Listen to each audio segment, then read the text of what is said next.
Don't know and don't care. That right there is a Tennessee state lawmaker responding to a question about the state's school voucher program. Representative William Lamberth was asked if he knew just how many students who, before these vouchers, could already afford private school, only for them to now use taxpayer money to cover the cost. And his response? Don't know and don't care. Don't know, don't care. Now let's be clear here. These vouchers were first pitched as school choice. As in, if you feel that your student is in a underperforming school, you can apply for one of these vouchers to use taxpayer money to help you cover the cost of moving your student to the school of your choice. They started with about 20,000 vouchers at $7,000 a piece, and now the plan is to double that to 40,000 vouchers, which apparently would cost the state an additional $300 million.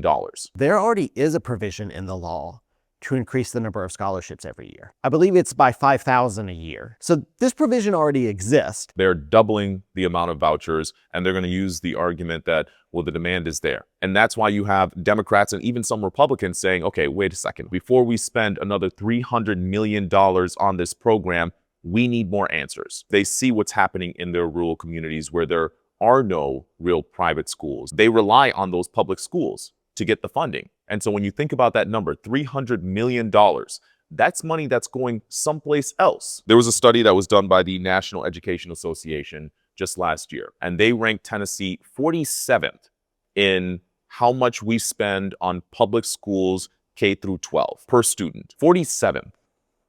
That's not great. $300 million is a lot of money.